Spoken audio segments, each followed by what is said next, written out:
back to the Valley to Peak Nutrition Podcast.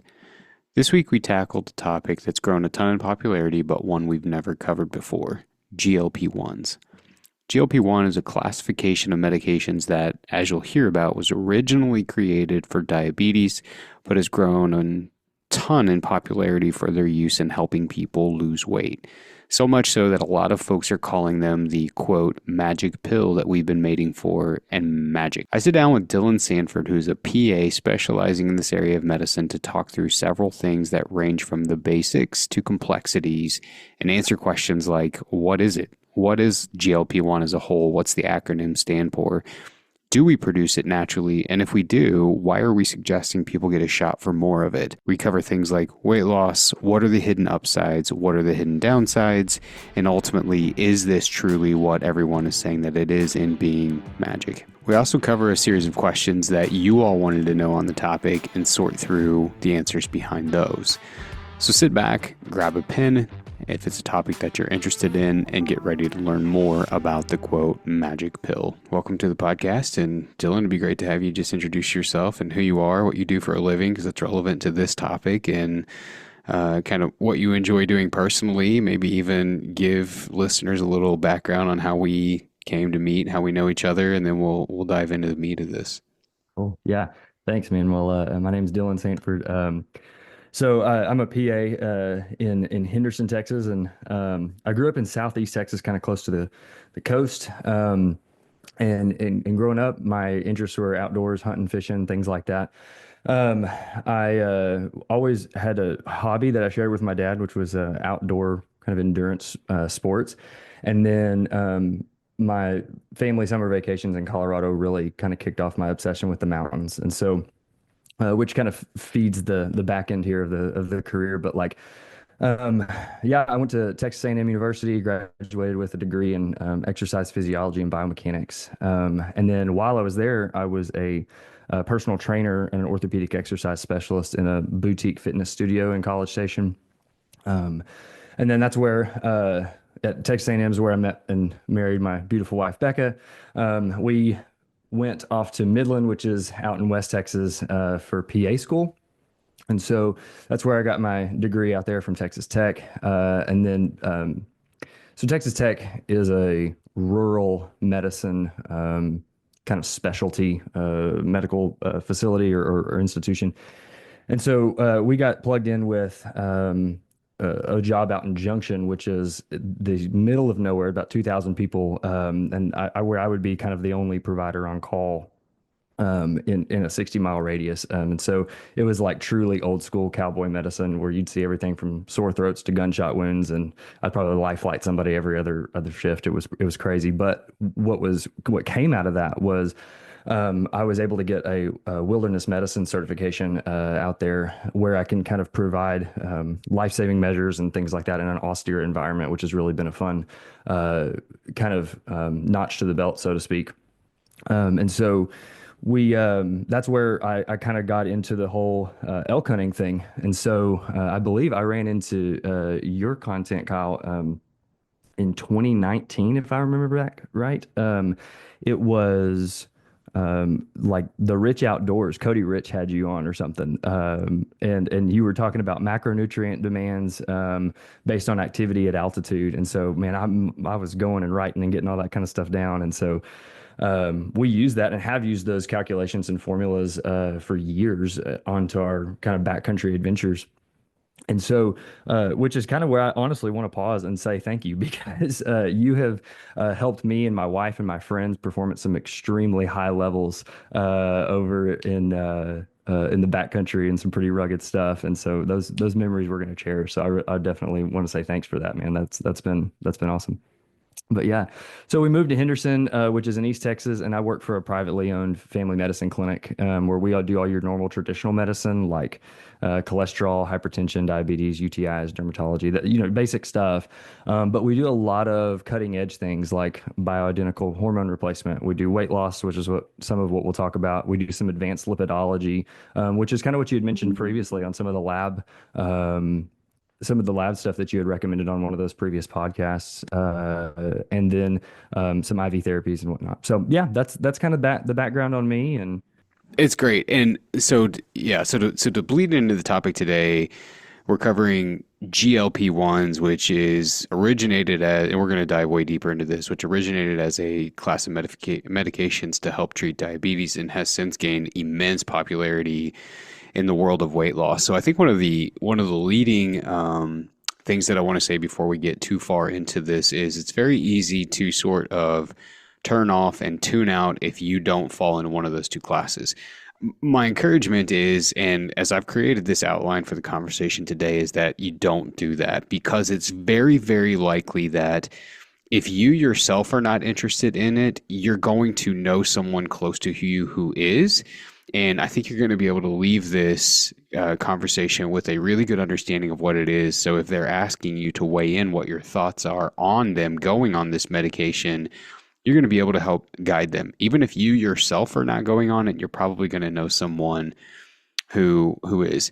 One of the reasons that I felt like you would be a really great guest is, well, number one, just private conversations you and I have had on this topic. And so I kind of know where you stand. You are, and I'm putting words in your mouth here, so feel free to correct me when I get done saying this, but you are on one hand, I don't even know if this is right, but a proponent and an advocate in the sense of, or maybe a better way to say this would be, you see some potential advantages using a drug to help up front with folks.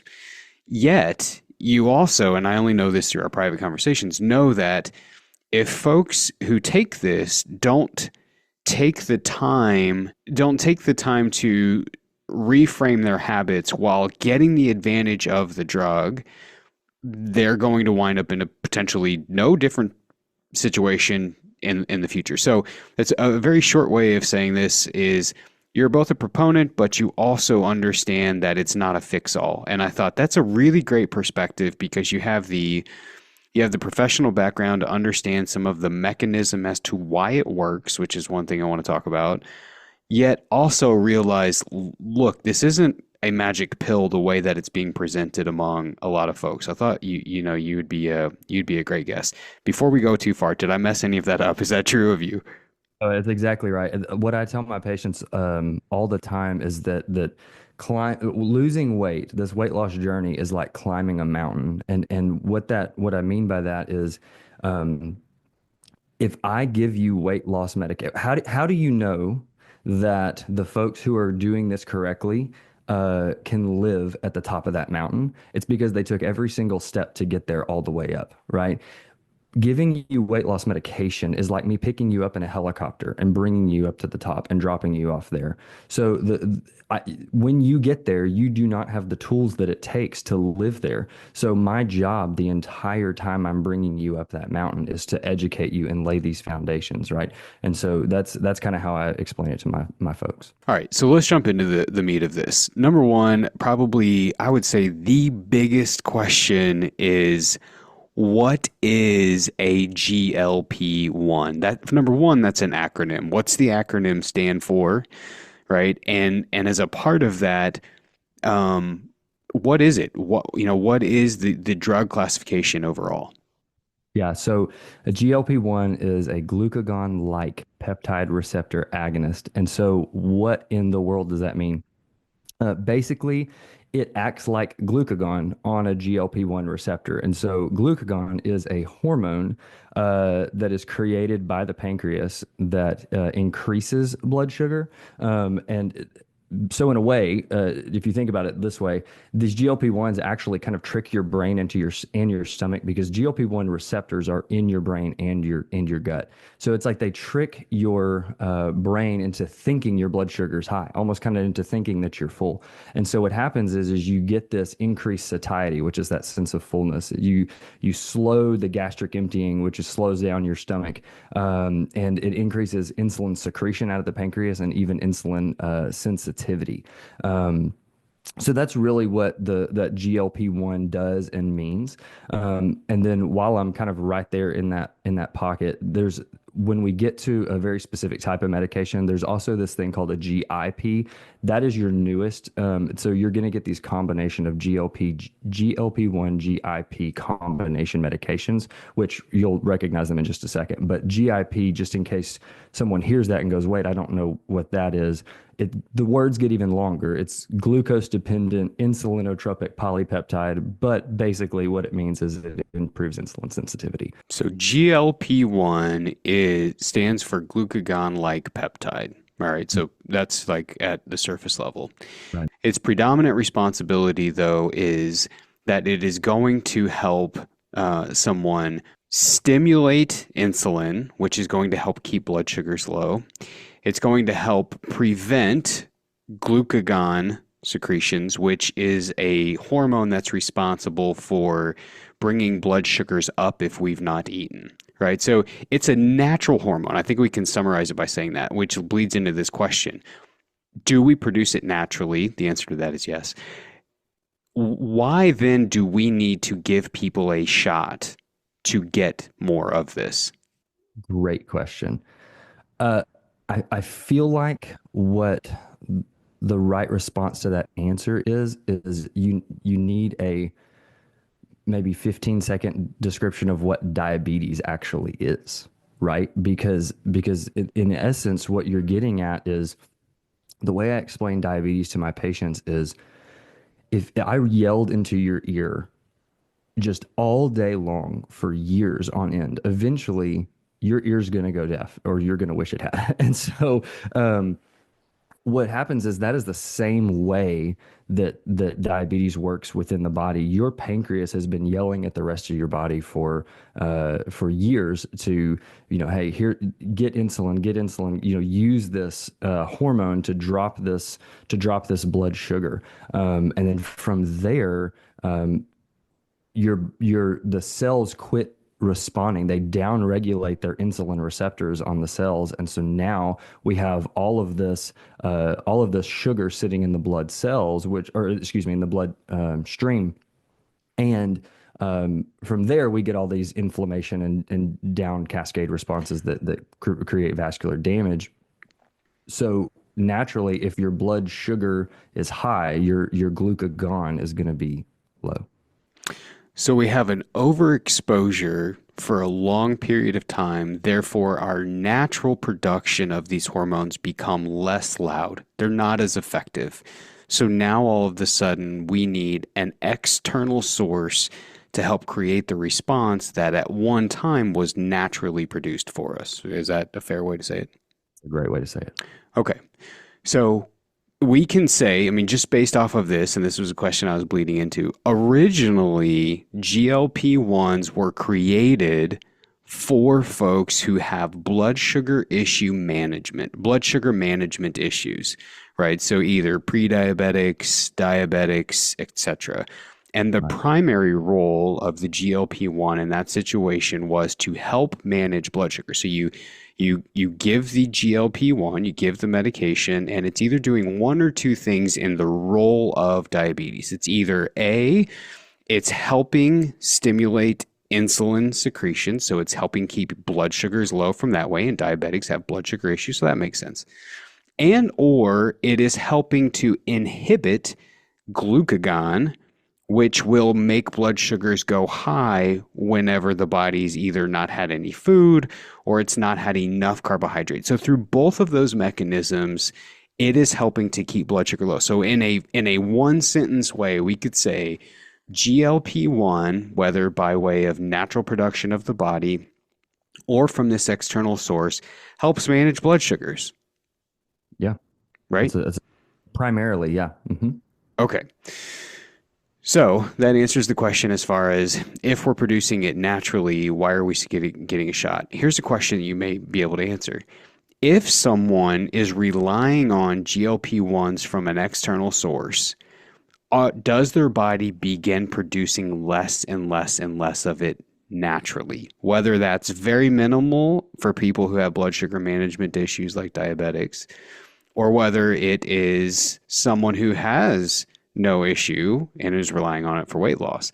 Do we begin producing, and I'm going to give an example for like the audience too.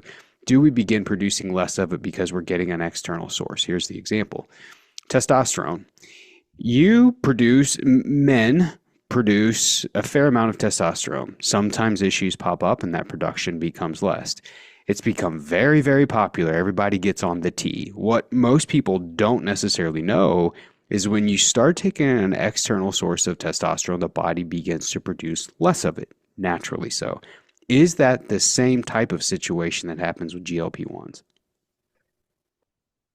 I think the yes. However, we have to look at, are we discussing that in the context of pathology or of normal physiology? And the reason I say that is because in testosterone replacement, what happens well, I guess in any human physiology, when you replace the end hormone, meaning let's use testosterone as an example. If I replace someone's testosterone, the gonads are going to say, I see that I am getting it from an exogenous, an external source. I'm going to not produce this now, right?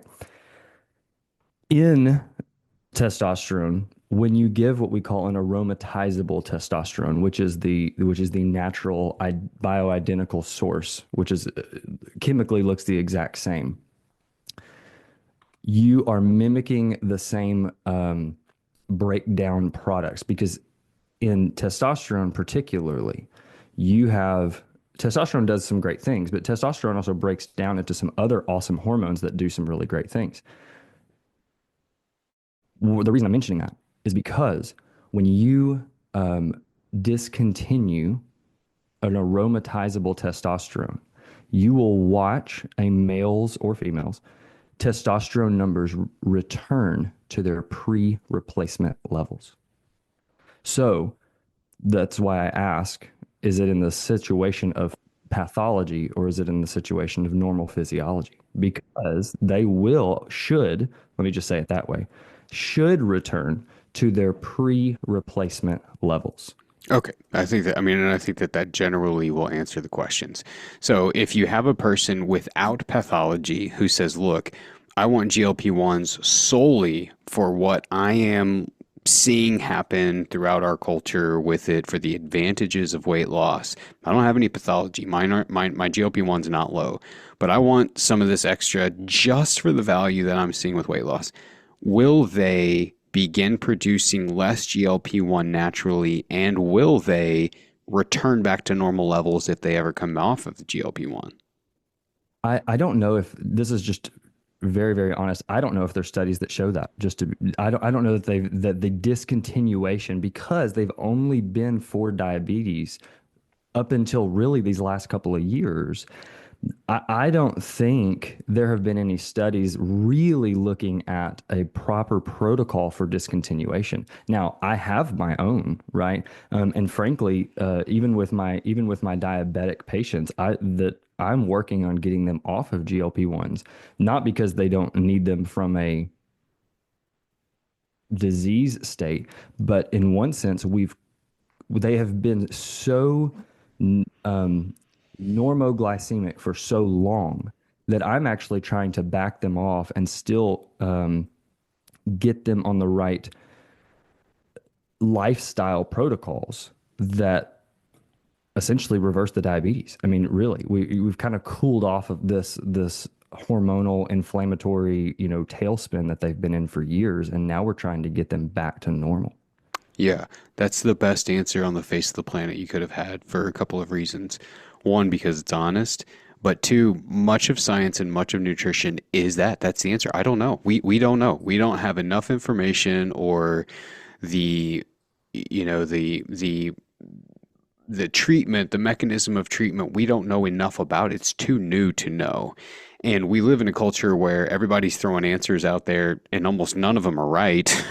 And so like I think it's refreshing to see for me and refreshing for people to hear you have a professional who does this day in and day out and says, "Look, I don't think we know yet. This is not, this is true of I'll even use artificial sweeteners as an example, right? Years ago, everybody wanted to condemn all of the de jure artificial sweeteners, and they all started turning towards stevia. We have no clue if that's any better than anything else. It's just so new that we can't tell you it's not because it's better, because we don't know, right? And so I think that I think it's a good answer, but it's also a good kind of little side tangent. All right, that's excellent. I think that's an excellent kind of preface. So now, like turning our attention towards weight loss. Why do GLP-1s, from their mechanism of action, why they work, how they work in our body, why do they seem to be so effective in weight loss? So if for diabetes, their primary thing that they're doing is driving blood sugars down, which of course is a method of management for people who have blood sugar regulation issues. What is what is it for weight loss? Why is it so effective there for people who may not have any blood sugar management issues? So I think the main thing to keep in mind is to remember that there are GLP-1 receptors in the stomach and in the brain. And so when those GLP-1 receptors are being hit by these GLP-1 medications, you're going to see that. I'm trying to not use buzzwords here. You're going to see Use that them. We can correct them. the things that people love to talk about, food noise, right? That's one that's real popular around our clinic, is people talk about food noise decreasing, and what it means is the constant. I kind of want to eat some of this. I would like to, I'm always thinking about food, that kind of stuff that goes away. They finally reach a state of satiety, of being satisfied, of fullness. They also are literally full longer because their gastric emptying, the rate at which their stomach pushes through food is slowed. So yeah, that's part of it. They literally stay fuller longer, which drives calorie consumption down, which of course is what we know that actually helps you lose weight. These medications, I tell my patients all the time, they actually don't increase your metabolism at all. If anything, they decrease them. However, what's happening is we are just leaning on the thermodynamic problem here that, hey, I am decreasing your calorie consumption. I'm just making you not hurt so bad, is what it comes down to. So this is way deeper than this, and I'm going to dive into that. But is it safe to say that the reason GLP-1s help people lose weight is because it helps them create a consistent calorie deficit? Absolutely. Here's my takeaway from that. You tell me if this is right. So if GLP-1s are effective for diabetics and people with blood sugar regulatory issues by keeping blood sugars low, the effect that it's having for weight loss is twofold, right? So one of those is it delays gastric emptying. In other words, food sits with you longer and does not empty as fast. Therefore, it encourages satiety, long-term fullness. So you tend to eat fewer calories over the course of the day because your brain and stomach are both perceiving, look, there's a lot of food in here still. You don't need to eat. And that becomes a lot easier to manage versus someone who's not on the GLP-1 may feel like, whether because of genuine hunger because their food choices are bad or because of food noise they just want and like to eat, without the GLP-1, they're just seemingly snacking or taking in calorie intake all day long. So that's part one. Is that right? Absolutely right. Mm-hmm. Okay. Part two is the regulation that happens in the brain chemically.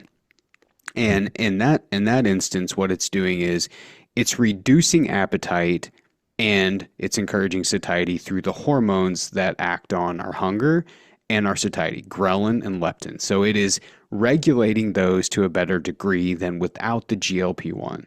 So in a sense, whenever you're talking about GLP-1s for weight loss, you have two mechanisms of action. One is physical. You're literally staying fuller longer because the stomach is not emptying as fast as it previously had without the medication. And two is chemical because it's literally affecting the hormones that are both involved with hunger and satiety. It's suppressing the hunger hormone a lot more than it was before the medication. and it's increasing the hormone that's telling you you're still full. So you've got this twofold action between chemical and physical that ultimately means you're reducing your calorie intake lower than you'd previously been eating. And therefore, of course, the byproduct of that is weight loss. Mhm. And you jogged my memory.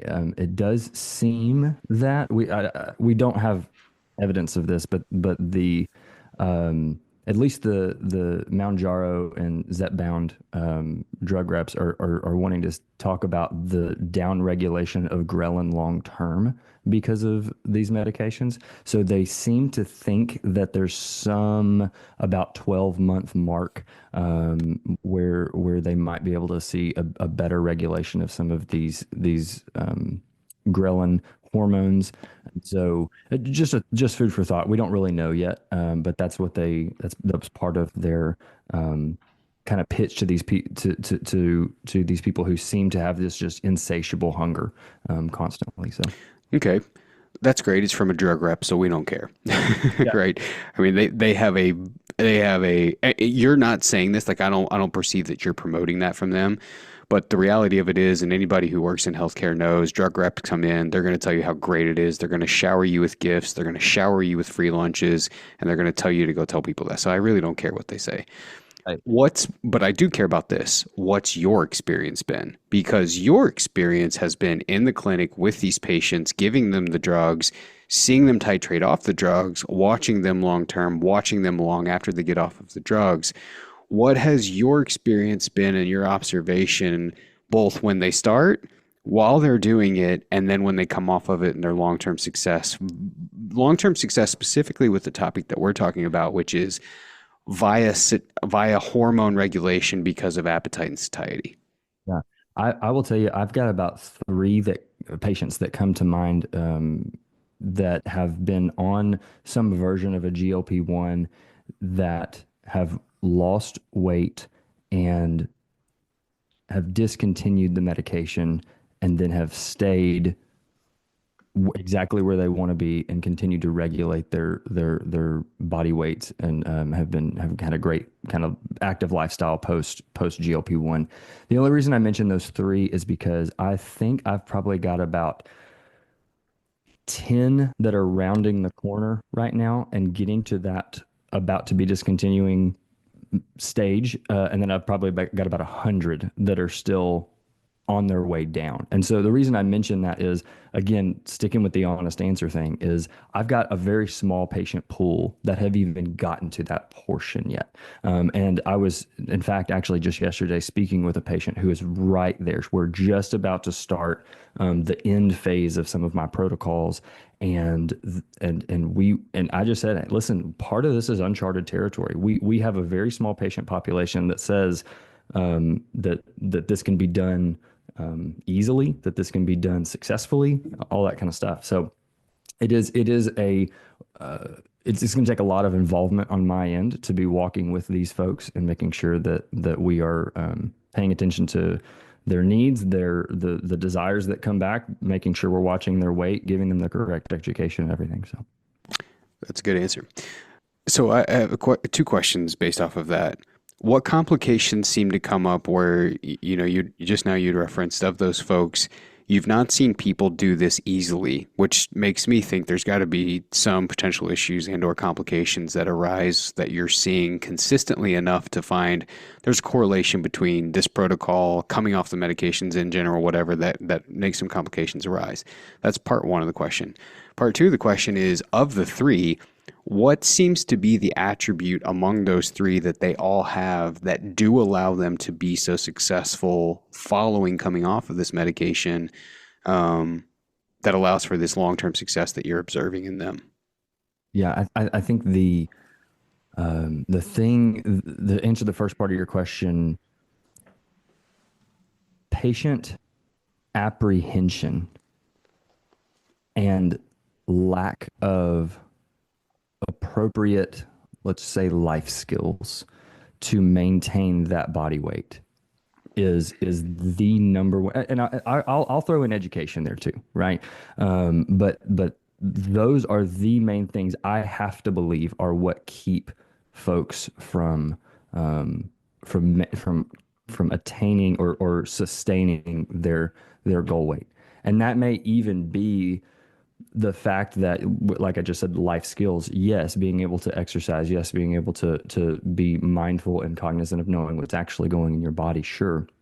But even setting up your family system such that it promotes uh, healthy weight management and maintenance. That's hard for, especially around here. Family system being, I need to follow this to maintain the weight and the work that I've done, but the rest of the family is eating out all the time, fast food, pizzas, boxed food, blah, blah, blah, high calorie foods coming in.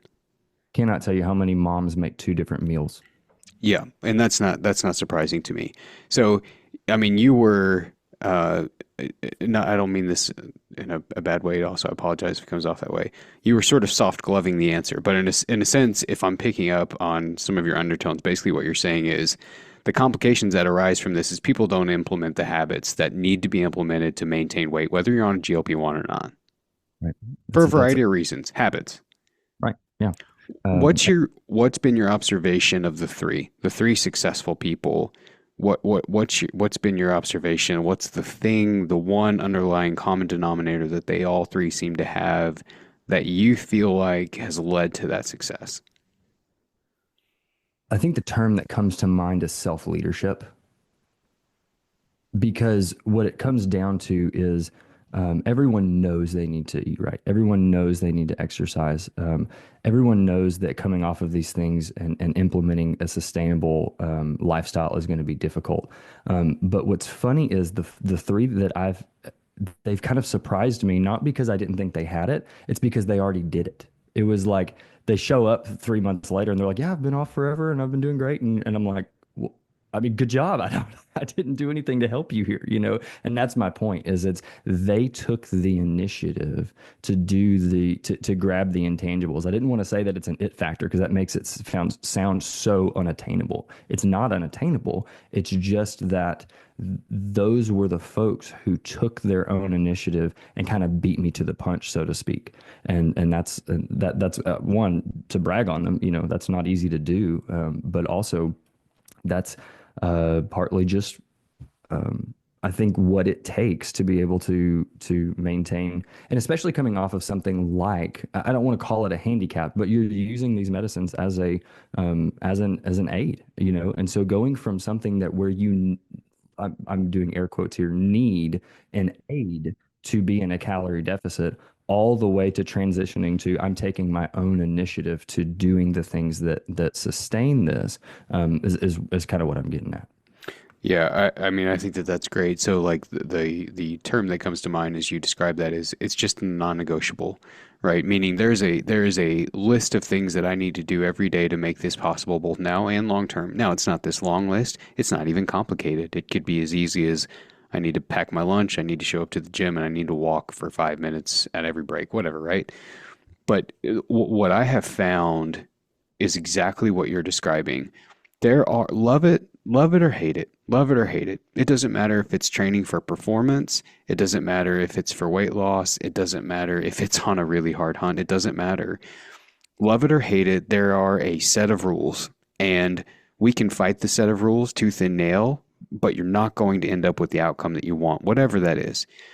If you can look at the set of rules and say, you know what, these are what they are, and I may not have my day laid out perfect in a way that allows for these to come to me easy. There may be a lot of challenges that need to happen to make these three things happen every day, but they are going to happen today, right? And what I have found is if that happens, um, there's success, whatever it is, whether it's training for performance, whether it's a really challenging hunt, or whether it's weight loss or whatever. There's like I'm gonna call them rules. I don't literally mean rules, but there's a set of things that need to take place to make this goal that you've got a reality. We can be mad about that. We can say that our lives aren't set up in a way that really allow for those to happen in an easy way. But that doesn't change the reality that that's what's got to happen. I tell my patients all the time that we especially as it pertains to diet and exercise, we really romanticize our fitness. We imagine ourselves in the gym looking awesome and feeling great and struggling through some weights and but overcoming and we imagine sitting down with a healthy meal that is somehow um, small enough to make us lose weight, but big enough to keep us satisfied, and all the while extremely tasty. And the reality is that's just not reality. And sometimes it can be, but most of the times it's not. I always tell them the scrappy people are who win. It's not the folks who, yes, the consistency does matter, but it's the person who goes, you know what? I just don't have time to go to the gym today. I honestly don't. But you know what I do have? I have 10 minutes and I'm going to go get some squats and some push-ups in right now, in my, pajamas before my kids wake up. Yeah. It's that kind of mentality. I'm going to find every inch. I want to go back to you had kind of passively mentioned a word just a second ago, but I think it's good. You had mentioned the word aid, like this medication is an aid. Prior to, or really in the first several years of Valley to Peak, we ran an outpatient nutrition program at a local hospital here, and a major arm of that was the bariatric surgery program, right? And so we sort of use that same terminology with the surgery of it's like this is a tool that is, and the phrasing that we always use is you've got about a year's honeymoon, right? You've got about a year to reframe and relearn a lot of what you have come to know about nutrition to this point. Right. What's been your observation if a person doesn't take advantage of the aid? What's like the long-term forecast in that situation, even with the medication? Long-term forecast, I recognize they may see success with the aid when they're on it, but if you're projecting long-term, is it still effective? Let me make sure. I would like to let's clarify that question really quick. Yeah. So you're saying that what am I seeing long-term prognosis of people who do what? If people take GLP-1s, Okay. right, and they're going to lose weight while they're on the medication, even if habits are still atrocious, because it's going to be less than what they used to consume. Right. What happens if they don't take advantage of the time while on it, relearning and reshaping those habits? There's no question they're going to go straight back to their to whatever weight. I don't want to say their original weight. That's not always true. They're going to go back to whatever weight their lifestyles reflect. Okay. Yeah. Yeah, If the, which makes sense. There's no way around it. And the reality is too, because we are inhibiting those hunger sensations, you also have not had to listen to hunger. That's part of that's part of the I don't want to say scary piece of this, but like you have gotten down to this successful weight and you haven't had to listen to hunger this whole time. And so all of a sudden that which is why we do not pull you off of these medications instantaneously, because it is I can't imagine the loudness of the hunger if we were just to just cold turkey you off of these things. And here's the anyone who loses weight has to learn to listen. It loses weight naturally, has to learn to listen to that hunger and to some extent ignore it, right? Not that you need to starve yourself. We know this, but at the same time, you are going to have hunger signals come up and you have to learn I'm not going to die right now. I can not eat and I will be okay. And these people have, well, I say have not, I don't want to blanket statement that, but for the most part, that noise is so much lower. Now we pull that off. I mean, they're unrehearsed. You know what I mean? They're not conditioned to that. And so that's getting them off is Can they stay on them forever? man, it's not. It's not if you want to have a retirement account. They are typically so expensive. The I will tell you 99.9% of my patients, because I mention that every single time. This is not a forever drug. I'm not keeping you on this for the rest of your life. And I only have one patient, of course, and she was like in her late 70s and was trying to do this. She's like, I don't care, keep them on. But like everybody else was. Absolutely. I do not want to be on these because the end goal for these patients, to be honest with you, is it weight loss? Yes. But you know what it really is it's self-sustainability. That's Yeah. what these people's goal. They're not trying to just lose weight. they've got a version of themselves in the future that they are trying to fight for. Yeah, 100%. 100% agree with that. I definitely agree with that. I do, my experience in this, even in the even in managing that clinic was in spite of popular belief, you know, many folks who turn towards these avenues are truly lost. Like they truly don't know what else to do. If you told them what to do, they would do it. But they've tried everything. They've tried all the du jour stuff. They're not seeking vanity. Most of them are trying to do it because they do envision a better life for themselves. And a lot of times that has to do with being more active than they're currently able to be. And so there are a lot of really, really big misconceptions of that.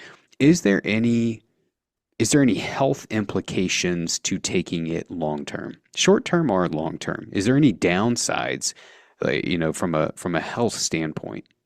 The best the best answer you're gonna get by there is to go back into the file cabinet of GLP-1s, which remember we didn't talk about this, but GLP-1s have actually been around for a really, really long time.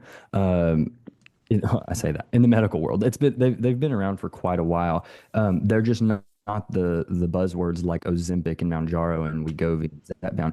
Trulicity, right? Victoza, those are GLP-1s, right? And so my point is that's going to be your longest term data that we've got. And the biggest kind of skeleton in the closet is going to be this medullary thyroid cancer thing.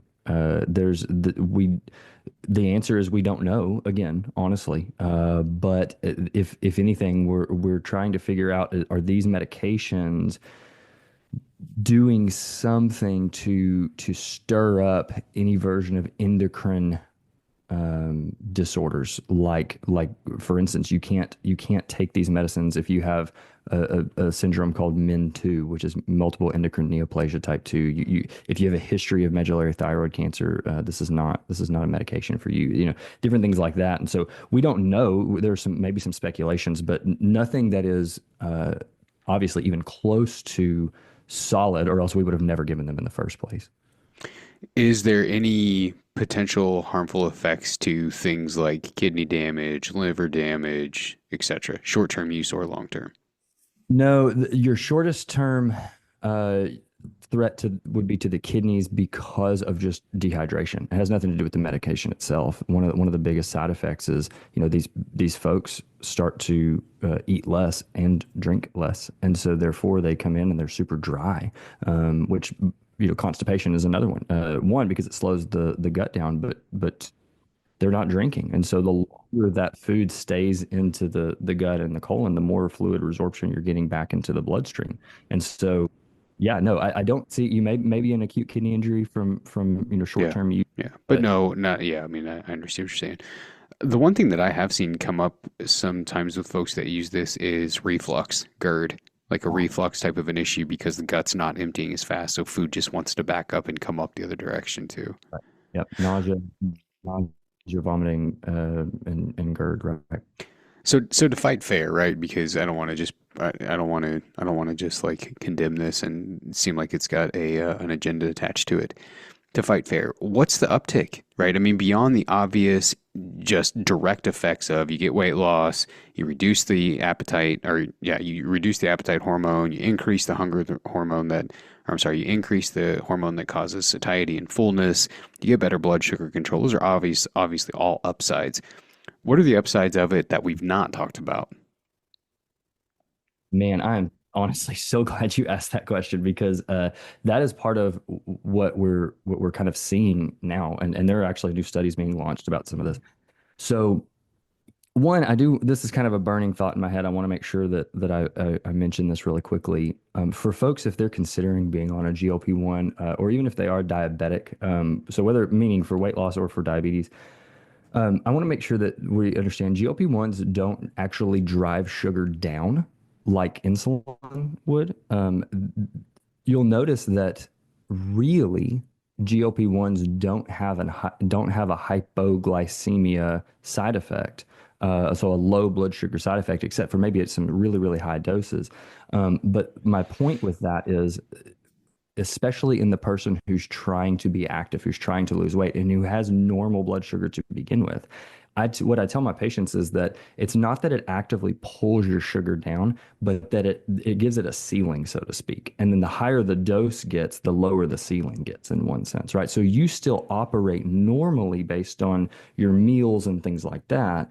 Your blood sugar still is going to come up after a meal, but it's just not going to go up as high. So I guess my point is before I jumped into some of the kind of even off-label uses that we're seeing out of some of these medications, that if there's somebody who's not diabetic, they don't need to worry about their sugar just plummeting because of these medications. It's a good point to bring up, right? Because you are right. It's not like you're taking you can correlate the two, right? Where insulin is a shot and that does drive down the sugar to the point where you could get too low. Whereas although this comes in the shot form, it's going to it's going to allow insulin levels to increase if needed to drive blood sugars down when you eat. But it's not just, wandering around in the blood making you hypoglycemic. So that is a very good clarification to make. So yeah, on some of these let's just call them off-label uses because it's really what it is as of right now. One really big benefit from let me speak for tirzepatide mostly, although semaglutide, semaglutide is Ozempic and Wegovy. Tirzepatide is Mounjaro or Zepbound.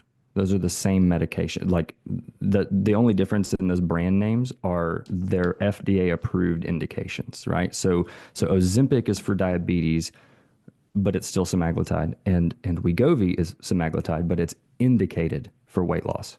So just so we're clear, and same with tirzepatide. Mounjaro is indicated for diabetes. Zepbound is indicated for weight loss, but they're the same chemical, right?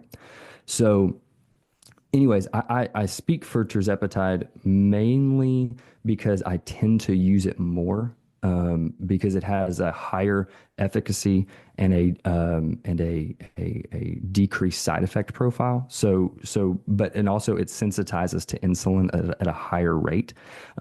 So all to say though, I have seen a population of patients who take this for inflammation. So I have folks who are at their normal goal weight, and we actually microdose this in order to drop their inflammation because they say, and they realize it's off-label use and everything, but their joints quit hurting. They literally have visible swelling differences in their hands and in their joints when they're taking this medication. They're in less pain. So that's one of them. And right now there are studies underway looking at the role of GLP-1s in the autoimmune and inflammatory, like rheumatologic spheres. So that's a pretty cool one. Another one that they're working on right now is addiction medicine because it does the same idea. It drops this food noise. We're actually seeing people who are on these medications and they're stopping smoking, they're stopping drinking, that kind of stuff. So that's going to be a really interesting, long-term use as well. I have a couple of people who their mental health is like vastly different because of it. They get more focused. They are less fatigued. Their mood improves. Everything. Not many. Just frankly, this is not an antidepressant or whatever you want to use for your mental health. But that's. But I do have some people there. But my favorite one is actually some hormone regulation. So what's interesting is.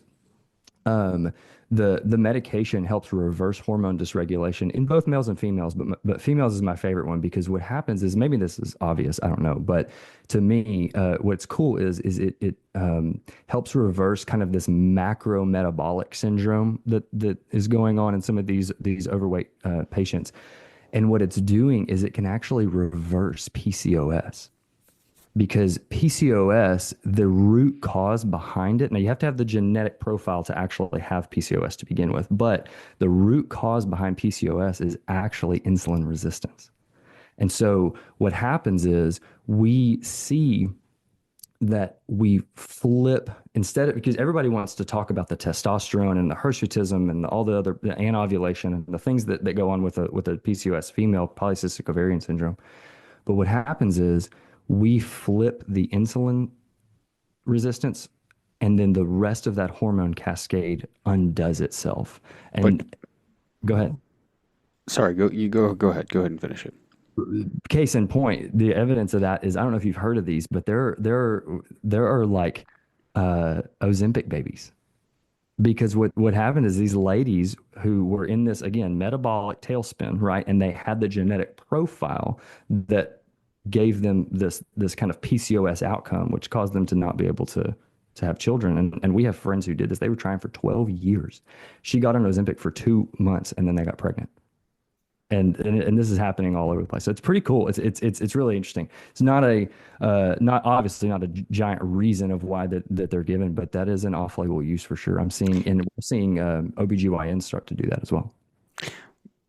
To play devil's advocate, Go for it. could we not though? I mean, are we to some degree glorifying the medication? Basically, it's basically producing the exact same effect that it would be for a weight loss patient and or blood sugar regulation issues. In other words, the cascade of hormonal issues get fixed because of the effects of the medication and because the appetite goes, and that generally brings about a different diet change too. I mean, like if you go back and you look up the how do I want to phrase this? The standard recommendation for helping with PCOS is diet change and weight loss and beginning exercise, right? So to some degree, like I'm again playing devil's advocate, are we glorifying the medication for really something that has no different effect than what it is for somebody with weight loss? Are 100% correct. That is there is nothing. The only thing you're trying to do is reflip, is just stop the whirlpool of this giant metabolic syndrome is really what it comes down to. And some people are turning to a chemical to do that as opposed to the natural diet and exercise and things like that, which I don't recommend. But I'm just saying that that's what is happening, right? I have one question that's I'm hoping doesn't put you in a tough spot, but I've had people send me questions about this, and I think it's probably one of the things that has really divided the medical community right down the line as to using it as an effective treatment for weight loss versus an effective treatment for blood sugars. And then I've got 4 questions that have come in via social media that people wanted to ask as well. So this is the question that I hope doesn't put you in a hard spot, but is worth asking. Ethically, availability, cost, and expense. You have some people, diabetic population, who would say this keeps me alive, right? I mean, that's not entirely true, but you get the point. That's the demand for it has obviously risen extremely high, and I think that the perception is, okay, you have people who don't quote unquote need this, taking supplies, resources, etc., from a population who does need this to sustain, normal blood sugar levels, prevention of long-term chronic disease, blah, blah, blah. Right. Ethically, do you feel like ethically it's okay, good? Are we doing anything wrong? Folks who, put people on this strictly for weight loss by driving the cost up so high for something that seems a bit frivolous relative to something that seems life changing. I am not suggesting that's true. I am framing this in the context of what the general questions are that we get and the understanding of people whenever you look at the two differences. Sure. Yeah, I think, in the event of a free market, I think it would be interesting to see if there was a cost difference between the cost of the medication for a diabetic as opposed to the cost of a medication for somebody who's trying to lose weight only. And that would be something that would be maybe in an ideal world that could work, because if you're getting it prescribed by a provider and there have to be, lab-backed diagnosis codes attached to those prescriptions, then maybe you could see it where, hey, we're charging the folks who want to do this just for fun.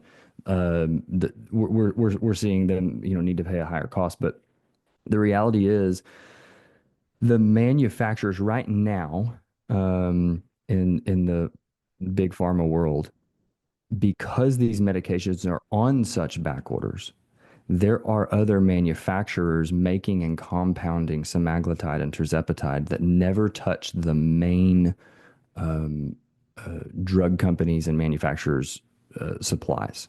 So what's happening is, if you want to go through your actual, I can't remember, I think Lilly makes one of them or whoever, but if you want to go through and get name branded Mounjaro, or I guess it would be Zepbound if you're trying to lose weight, but and name branded semaglutide being Wegovy or whatever, that's fine. And yes, I guess you are taking out of the pool in that sense.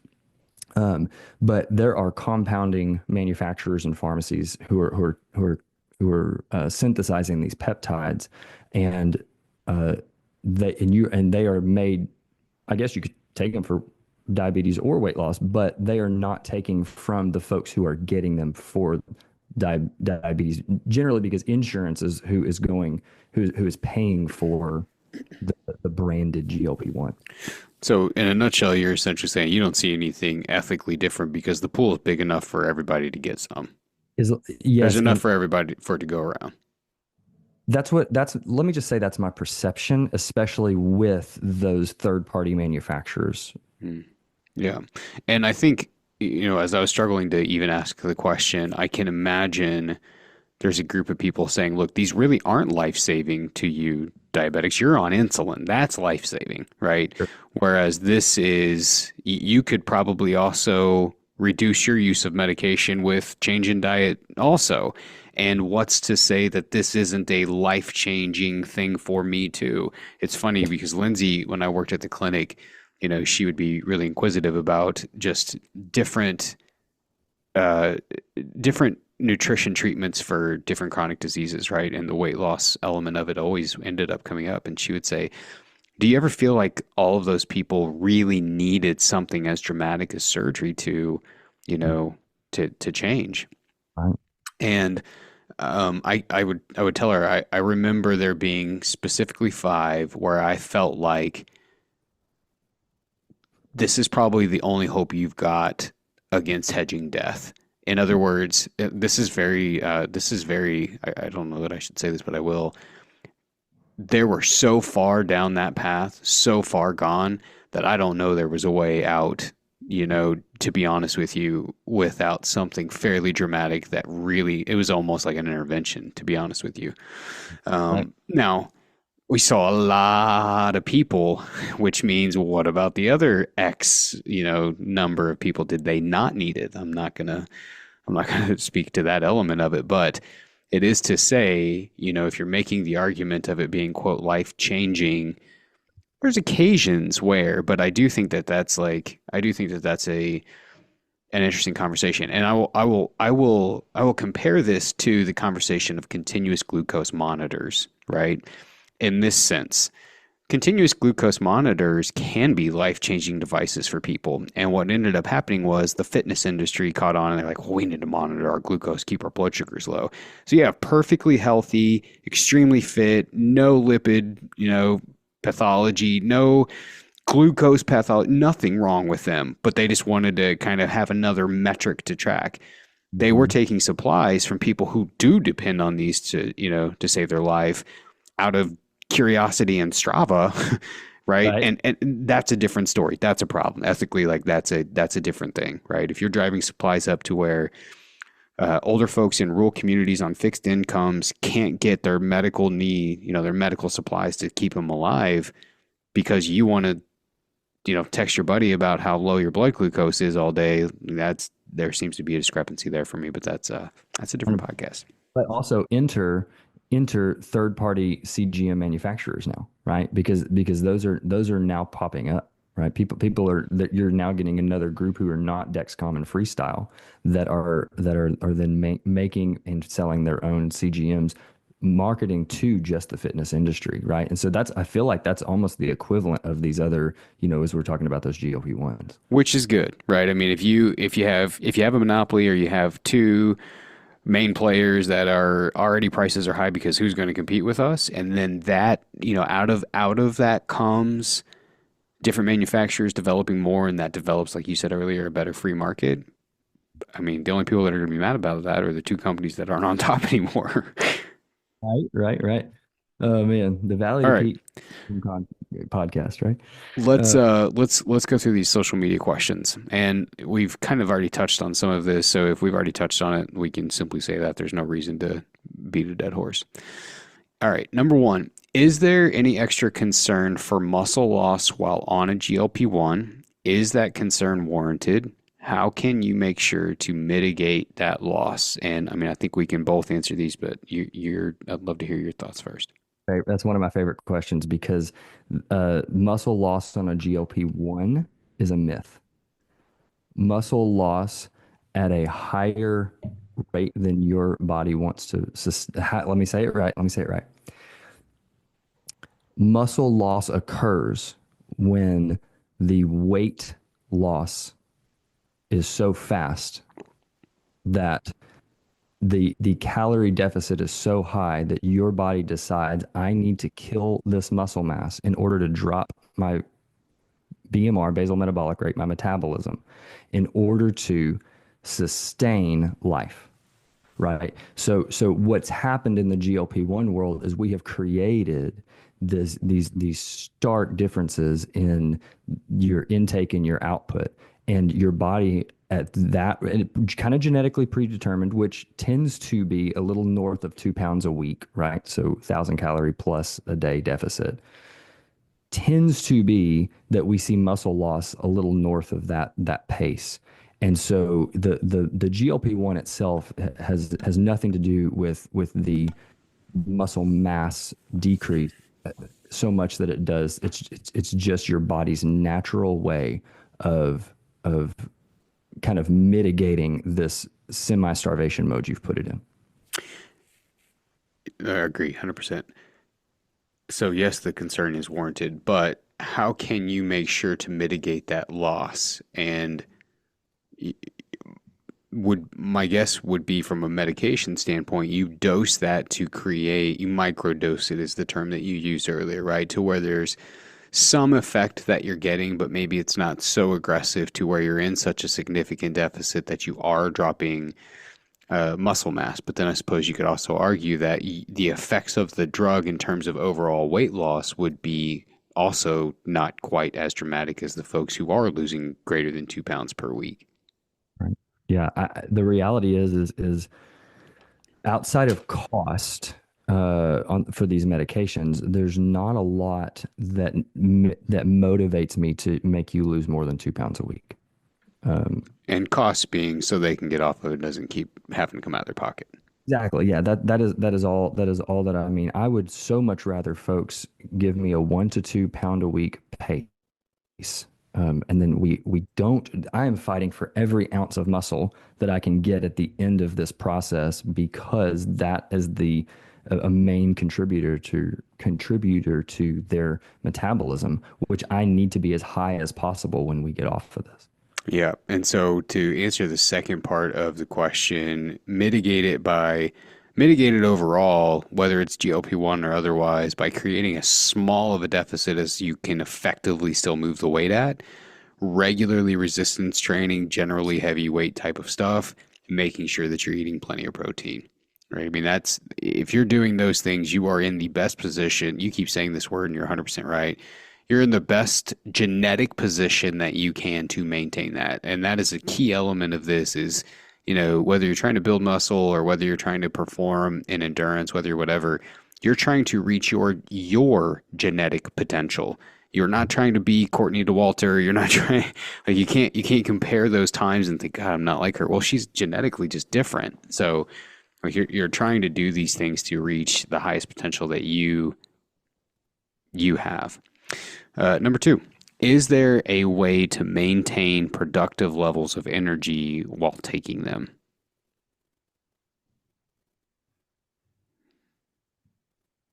Productive would need to be defined. If we mean like mental sharpness as opposed to calorie burning as a meaning like exercise, right? I would be interested to see what somebody's what do we mean by productive level of energy, you know?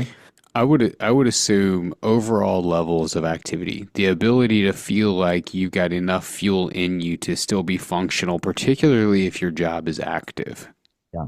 I think it still comes down to exactly what we said a while ago, which is these are not miracle medications. They don't just make fat melt, right? They just instigate a calorie deficit. So the same, you will feel if you had the same calorie deficit on or off the medication, you were going to feel the same way regardless, right? So I think what you have to do is it may come down to a tolerability standpoint.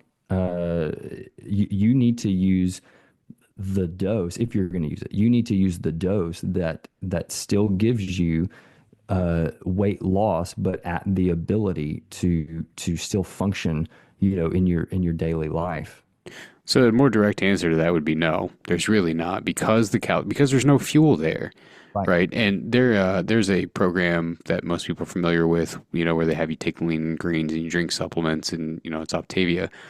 They'll often during the first phase of their program tell people don't try to exercise because the calorie limitations are so extremely low. They know you're not going to be able to get through that, right? And so um, we can. I think it's a different podcast as to whether or not that's a good program to follow that's telling you, hey, look, we're going to make this so miserable that you probably shouldn't do anything but kind of keep pretty low key for the first 6 to 8 weeks. And then we'll talk about what the next steps are. But um, anyway, I think that that's like what you're describing is a perfect iterative process that talks about why, you wouldn't necessarily have productive energy. The We only other kind of thought, already, what was that? sorry, did you say the only other your only other thought there would be to make sure you're maintaining proper hydration levels there, and electrolyte concentrations, things like that. I mean, obviously, if we know that you could potentially get dehydrated on these medications, and we know that your dietary intake overall is going down, I have no reason to believe, assuming you have,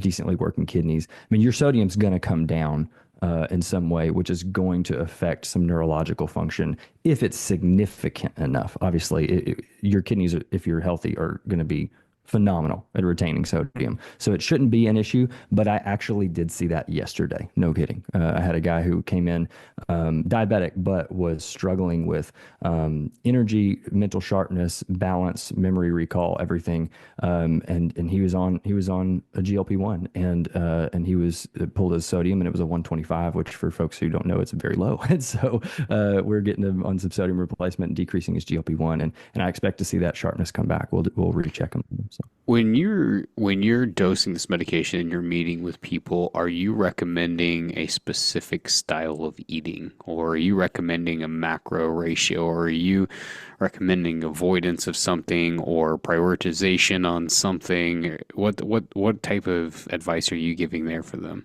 My ideal, I just try to not make their life so complicated. It's if I told a patient, let me say it this way, my advice to what the ideal diet looks like does not change based on the medications that you take, maybe so much as it does maybe the pathology that you currently have, right? So I'm going to recommend a different, maybe a diabetic diet for someone, as opposed to, if there's somebody who's just trying to lose weight. Because so we're going to alter, like you were mentioning, macronutrients. I'm going to alter that carb count, and not only the carb count, but the style of carbs that they're ingesting. I tell my patients, really I preach what you do, in the sense that it's the dose that makes the poison, right? If you just drop the dose, we're going to be okay from a weight loss perspective. However, I do get a lot of content questions, a lot of diet quality questions. And so I don't want to, again, make this an unattainable thing, but I have to land on some version of a recommendation at some point. And so I normally tell people, I hate to use the word paleo because that comes with all of its own things, especially when you have to spend $8 on, coconut flour or whatever. It's like, that's not That's not what I mean, but what I normally will tell patients, hey, a paleo diet is not a bad idea, but what I really mean by that is in an ideal world, if you can't grow it or kill it, you probably shouldn't eat it, right? I've never picked a donut off a tree and I've never gone hot dog hunting, right? And that's what I tell people all the time. I want to see foods in their most natural form. Again, so, it's just there's so many trigger words here in the nutrition world about that. I don't mean anything that I'm not saying. I just mean, hey, good lean cuts of meats, plant-based, carbohydrates in the sense that like I like to see, vegetables and fruits and sweet potatoes or even regular potatoes is fine with me. But that's what I'm getting at, as opposed to avoiding these hyper palatable, hyper calorie dense, processed ingredients. That it's again from a macro perspective. We can talk about additives all you want, but the macro perspective is they pack in so many calories, right? So it's just better to see the food for what it is and eat it from that perspective. Number three, it sounds like a free lunch. Something bad has to be lurking, right? I think we covered this, right? Like we've talked about the potential upswings and potential downsides, and at the end of the day, like you're basically trying to give somebody buy somebody a window of time and a jump start, and then hopefully they take that, use it to their advantage, change their habits, and continue it long after they're off of it. Sure. Yeah.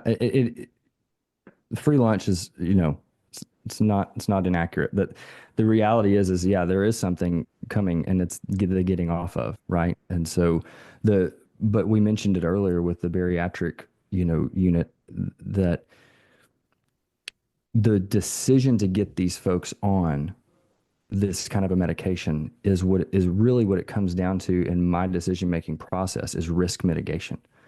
Patients, I always tell my patients that they are a moving target. The you are today is not the you are in 6 months, is not the you are in 5 years.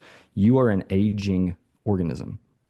And so if I have somebody who is in a spot where I'm looking at them 5 years down the road and going, man, if you continue this pace, you are going to be in such a way that even if I got your weight down, you're going to have such debilitating heart failure or arthritis or whatever it comes down to. The life that you're living then is not even is it going to be such low quality, right? So the decision, and it's not in everybody, but the decision to use those medications and pull them down at a quicker rate, or even at a rate that I can at least, I don't want to say guarantee success, but I mean, how many of my patients flounder around saying, I want to lose weight, I want to lose weight, and they just can't quite ever get there, right? And so my ability to intervene and then actually drop their risk long term is I think important, and worth the fight in the right context and the right decision. Number four, and I think we've to some degree answered this, but how do you know how much to actually eat? Yeah, if you just did the math again, 1 to 2 pounds a week, if that's what we're asking here, is my goal.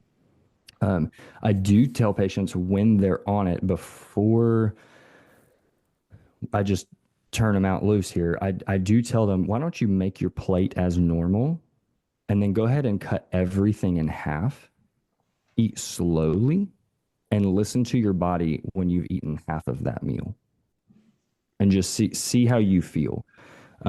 Most people are so used to just getting that full sensation and then just blowing right through it. And so, one, I'm teaching them to listen to their body, but also those sensations are now louder. And so that's normally a way that I'll tell folks as well. And hey, if you're hungry a little after, okay, fine, go ahead and grab you a little snack or something. And that's fine because you already just had half of the meal you normally would have had. But that's kind of how I normally will recommend it, at least at that point. Yeah, I was gonna say, I think your appetite and your satiety cues are going to be so significantly different that it'll probably auto-regulate itself, and that's one of the reasons they're so effective, right? You're not having to rely on tracking. You're not having to rely on some of these other tools that we sometimes do. The chemical action of it, in from what I've seen in working with people, is so strong that that's why you get so many people to find it to be so effective because it's it almost is a free lunch, right? You take the medication. It's almost, this is dramatic phrasing, but it's almost like having surgery with no surgery. Right. You can't help but eat less. And the natural byproduct of eating less is, lo and behold, weight loss. So, Yeah. Dylan, Absolutely. I appreciate your time. I appreciate your expertise. I really appreciate the knowledge. I appreciate the back and forth. Appreciate your patience. And yeah, so thank you for coming on. It's been awesome. Absolutely. This has been you guys are some of I get most of my information from you and the EXO guys as far as it goes with nutrition and hunting and all that kind of stuff. So I kind of feel like I've been called up on stage in the middle of a concert. I'm kind of fangirling over here. This is really fun. Well, that's awesome. I appreciate you listening to them. I know they'd appreciate it too. And if people are interested in finding out more about you, what's a good place to look you up? My clinic is Henderson Family Medicine. Y'all are welcome to jump on and find us, contact us. We have ways even to consult with you through some other online platforms as well. If even if you just need some extra answers and like I said, advice. So. Big thanks to Dylan for joining us, and a thank you as well. As you can see, it's not always so simple or black or white when making decisions on stuff like this. There are so many different layers to think through, but hopefully this helps give you some direction or at least educate you on what the topic is all about when people bring it up in culture or wherever you're at. It's growing a ton. I think it'll continue to grow. And now hopefully you at least have some background information when those conversations are going on. If there are other topics you want to hear about, shoot us a message. We'd be glad to cover those. Our meat care guide is live and on our website at the time that we're publishing this. So if you're curious about caring for the very thing that you worked so hard for to get in the backcountry, if you do hunt, or if you're curious about how to process it, how to package it, recipes, tools that you may be needing, even the nutrition content of it, you will find all of the answers in that guide. Maybe you're planning to come out west, or maybe you hunt in the Midwest, or maybe both, or maybe you're just curious about it in general. We have tried to create something. Heidi has done a great job creating something that is very, very broad, covers a broad range of topics, but is also very, very basic and easy to understand. So we'll have to get her on so we can chat more about the guide, what's in it, and how to use it best. We will be back again here in a couple of weeks with another new episode. Have a great week, everyone.